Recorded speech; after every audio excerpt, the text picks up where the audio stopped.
Chers amis supporters, bonjour et bienvenue dans ce nouveau numéro du Talk by Let's Go Metz, votre podcast au cœur du sport messin. On a le sourire aujourd'hui, on va revenir ensemble sur la victoire du FC Metz en play-off de Ligue 2 ce samedi face à l'USL Dunkerque. Une victoire sur le fil grâce à la baraka de Kevin Van de Kerkhoff et aussi à une abnégation sans faille des hommes de Stéphane Le Mignan qui s'offrent donc des barrages face au stade de Reims. Et pour en parler, j'accueille mes deux chroniqueurs du jour, à commencer par Mehdi Abires. Salut Mehdi. Salut Gérald, salut Bertrand, salut à tous. Comment ça va depuis hier soir? Ça va bien, ça va bien. Un peu fatigué, hein. Pas dormi très tôt hier soir, histoire de profiter un peu de ce moment et j'espère qu'on pourra faire de même la semaine prochaine. J'espère aussi. Et avec toi, le coach de l'APM et ancien éducateur du FC Metz, Bertrand Antoine. Salut mon Bertrand, comment vas-tu? Salut mon Gérald, salut Mehdi, bonjour à tous. Messieurs, quelle belle soirée pour le sport messin, avec une pensée bien sûr pour les Dragons de Metz Handball qui ont rapporté la Coupe de France à la maison et qui poursuivent leur saison folle. Mais les copains, aujourd'hui on va parler foot. Cette fois, c'est fait. Le FC Metz est en barrage d'accession en Ligue 1. Alors ce sera mercredi le match aller face à Reims. Mehdi, ce samedi on est passé par toutes les émotions et surtout par la crainte d'aller au tir au but. Mais finalement, grâce à un coup du destin, ça passe face à Dunkerque. Ouais, comme quoi, hein, ça joue à pas grand-chose des fois le football. Je trouve que c'est quand même sur l'ensemble du match assez mérité, malgré qu'on n'a pas eu un match facile hein, à jouer contre Dunkerque. Dunkerque nous a posé des problèmes, surtout en deuxième mi-temps. On a fait une très bonne entame. Ensuite, les choses se sont un peu apaisées. Mais dans l'ensemble, voilà, Dunkerque n'a pas forcément cherché à jouer dès le début. Les initiatives, elles étaient de notre côté. Et au final, bon, bah, on est aidé par ce coup du sort et par cette nouvelle percée de l'entrant Kevin Van Kerkhoff qui nous fait vraiment du bien ces dernières semaines. Comme quoi, C'est là aussi, hein, extraordinaire, quand ça c'est joue, extraordinaire. c'est assez extraordinaire. Euh, voilà, c'est bon à prendre. Ces matchs de playoff, c'est toujours compliqué à gérer. On sait on est un peu en mode Coupe de France et la Coupe de France, ça réussit pas trop au FCMS. Là, on a réussi à se mettre en condition et la première étape est franchie. Il reste encore beaucoup de chemin à faire, mais c'est bon pour la confiance en tout cas. Bertrand, on a vibré hier, hein, tous les éléments étaient réunis pour une belle soirée, un stade bien garni, un effectif presque retrouvé, hein, je dis presque, on en reviendra tout à l'heure. On a failli malgré tout avoir les tirs au but, mais heureusement, il y a eu ce CSC sur un beau travail de VDK, donc encore lui. Victoire méritée selon toi? Mérité, oui et non, parce que alors oui et non. Si, dans le jeu de possession, effectivement, le FCMS, en tout cas, a essayé. Maintenant, ils ont quand même concédé pas mal d'occasions et je trouve que le gardien Papsi a été énorme.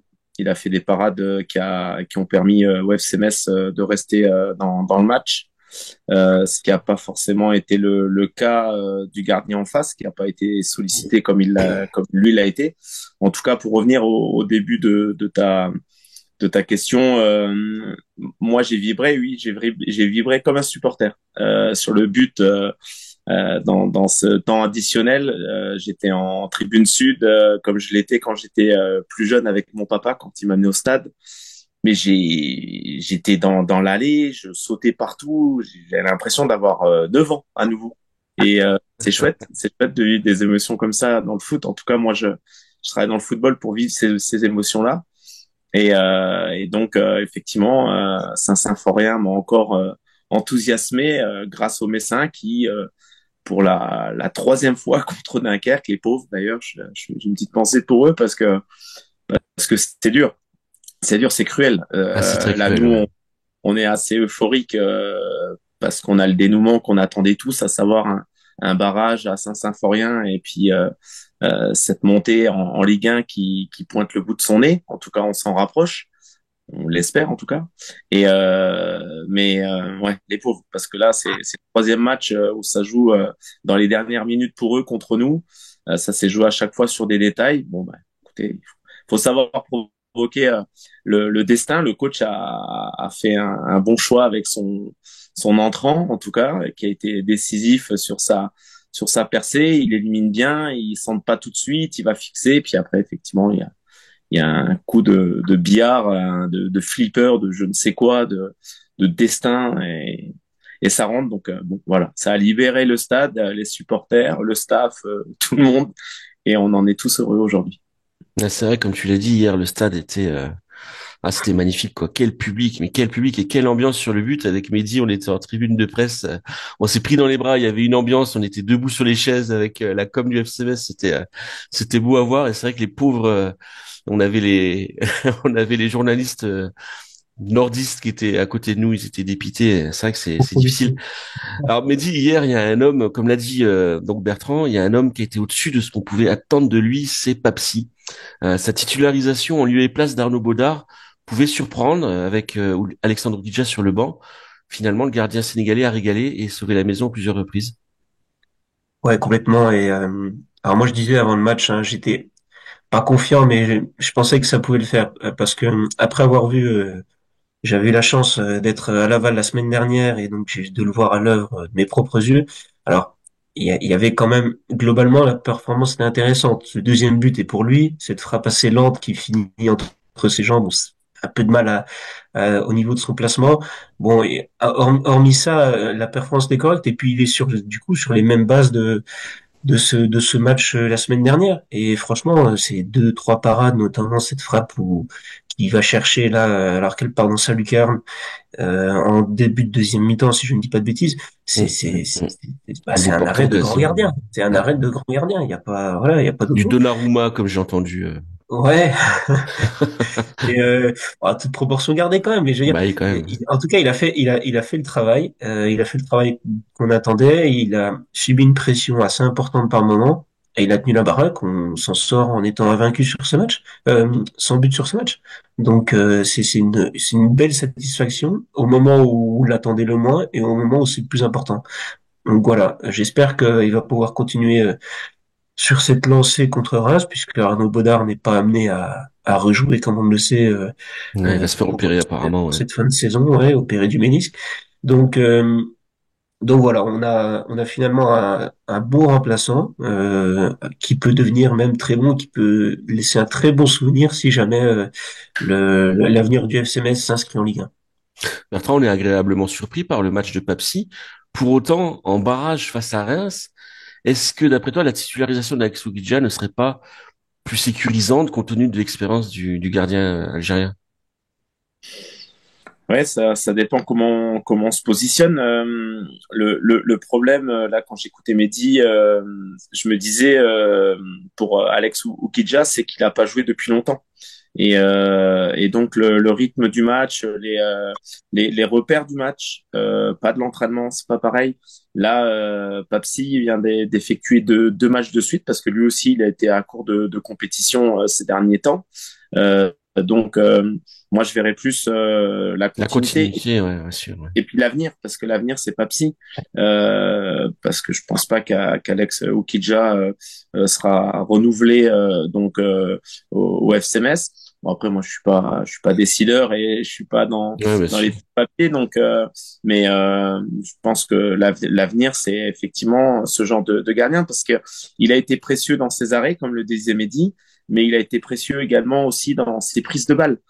Sur les ballons aériens, il n'a pas hésité à sortir. Ouais, Et c'est ça, vrai. c'est rassurant, c'est très important pour la défense. Une défense qui était quand même, excusez-moi du terme, mais un petit peu aux abois sur ces derniers matchs avec les joueurs qui nous manquaient. En tout cas, Sadibou Sané, non, oui, Oui, c'est c'est ça. ça, ça me semble, ouais. Ouais, ouais. Avec son retour, c'est un clean sheet. Donc, et ça faisait longtemps qu'on n'avait pas pris de but. Et je pense que ça, on le souligne pas, peut-être pas assez, parce que là, on est plutôt dans l'euphorie de la victoire ou en tout cas de la qualification pour les barrages. Mais de pas prendre de but, je pense que c'était très très important pour retrouver de la confiance en vue de l'adversaire qui arrive.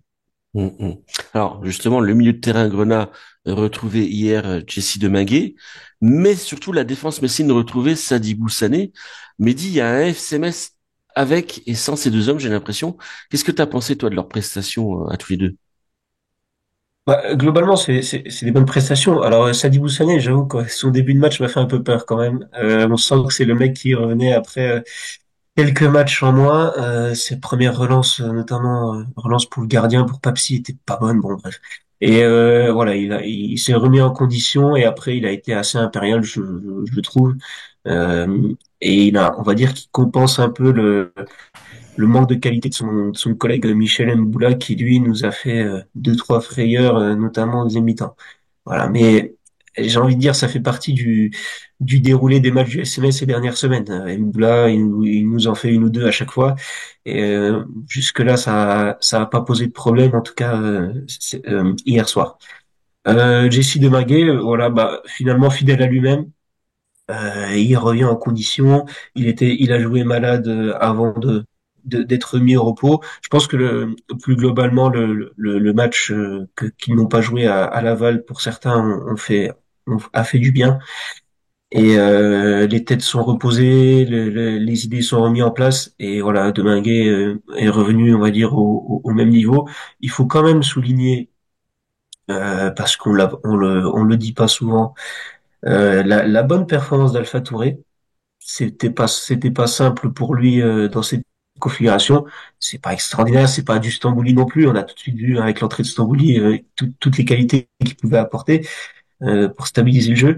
Mais Alpha Touré a quand même tenu son rang. Donc je pense que pour nos deux revenants, c'est du positif.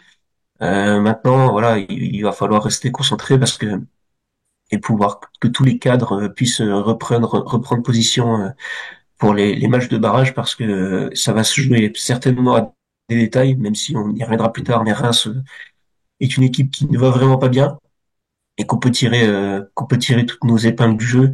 Mais voilà, il va falloir continuer à garder ce niveau pour les deux prochains matchs.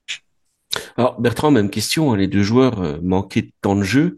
Pourtant, ça a tenu, c'est un beau retour à la compétition. Et surtout, on a vu un banc de touche fourni avec Traoré, Jalot, Collin. C'est plutôt de bon augure avant d'affronter Reims, non? Non, c'est important d'avoir le retour de ces joueurs-là, avec effectivement des joueurs qui se sont un petit peu reposés, donc requinqués. Donc, bah, félicitations au staff médical et toute la cellule de la performance du FCMS qui a bien préparé ces joueurs-là. Et on espère qu'ils feront tout autant sur ces deux matchs-là, parce que les matchs de barrage du coup ont été décalés au vu de de l'adversaire qui nous est donc proposé. Et puis le banc, il est oui, il est pression. On l'a vu avec l'entrée de Van de Kerkhoff. Et puis ou même dans les matchs précédents, hein, et un Morgan Bokele qui était titulaire, en tout cas qui a plus de temps de jeu sur cette fin de saison. C'était plutôt un joueur qui vient du banc au départ. Donc c'est de bon augure effectivement, pour avoir le maximum de force dans ces deux matchs qui seront effectivement, comme le disait Mehdi, qui vont jouer sur des détails, mais comme le match d'hier, hein, c'est joué sur des détails, comme D'accord, ouais. parce que si vous reprenez le but que Dunkerque a marqué contre Guingamp, c'est une petite partie de billard aussi, hein. Alors certes, c'est un Dunkerquois qui marque le but, mais ça a tapé, il y a des frappes, une contrée, deux contrées, ça repart et ça passe par un trou de souris. Donc forcément, c'est des matchs à enjeu, et quand il y a des matchs à enjeu, ben, ça joue sur des petits détails. On l'a vu encore avec les matchs de Ligue 1 hier soir, avec un dénouement à Strasbourg qui est tout simplement exceptionnel pour les Havrais et plus triste pour les autres équipes qui sont soit descendues ou soit qui n'ont pas réussi à attraper l'Europe. Mm, mm. Alors, malgré tout, malgré cette victoire, hein, vous l'avez souligné très justement tous les deux, on peut regretter le manque de réussite en attaque. Mehdi, est-ce que c'est la tactique dunkerquoise qui a inhibé l'attaque messine selon toi, ou bien il y a vraiment Metz a une petite perte de vitesse dans ce secteur? Bon, je pense qu'on a une petite perte de vitesse dans le secteur, mais je veux dire, c'est pas un problème qui est méconnu dans cette équipe. Hein. C'est d'une certaine manière pourquoi on en est arrivé à cette troisième place de barragiste et qu'on n'a pas réussi à choper la montée directe en Ligue 1. On a perdu des points tout le long de la saison de par ce manque d'efficacité, de réalisme offensivement. Maintenant, est-ce que c'est un problème? Moi, je dirais pas plus que d'habitude. C'est vrai que on rigolait hier en tribune de presse, mais sur le centre de Hudol et la tête de Sabali qui finit dans les mains du gardien, si Sabali faisait 10 centimètres de plus, par exemple, peut-être qu'elle aurait été au fond. Bon, voilà, ça se joue à pas grand-chose. Euh, je suis pas sûr donc que ce soit un problème.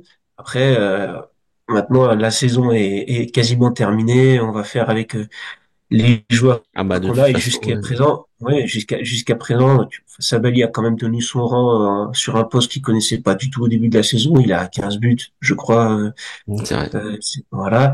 Je suis pas sûr que ce soit un problème urgent à régler dans le sens où il est connu et on a réussi à faire avec jusqu'à présent.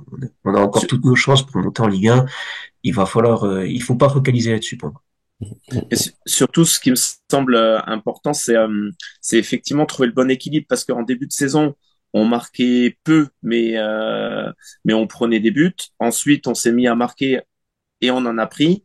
Donc là, si on retrouve, je dirais, une sécurité défensive, il faut qu'on garde justement, je dirais, cet impact offensif parce que sur les derniers matchs, on a quand même marqué pas mal de buts. Hein. On en a pris beaucoup, mais on en a marqué.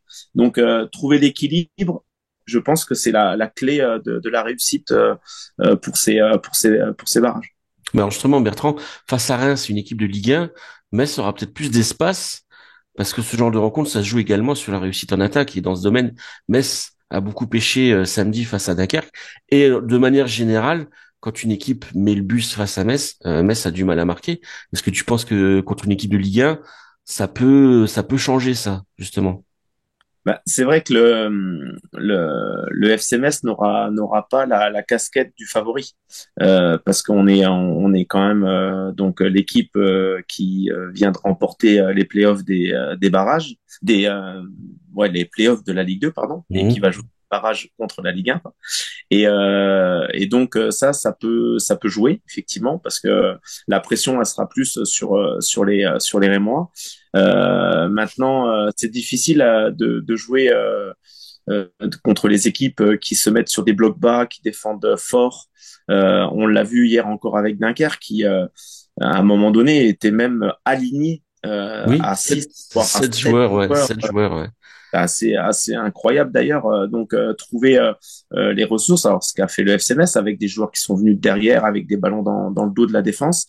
Euh, Maintenant, effectivement, peut-être que ça sera une arme, le fait de jouer peut-être sur des attaques rapides et si le jeu de possession est plutôt pour l'équipe adverse, ben peut-être que le FC Metz va pouvoir préparer ce plan-là parce ils ont quand même un petit peu de temps. Ils vont avoir 10 jours pour travailler à ce sujet-là. Pour le match Euh, retour. pour le Mhm. match retour, ouais, parce que bien entendu j'englobe les deux en fait si tu veux. Je parle pas D'accord, ok. oui, le match arrive tout de suite, mais voilà.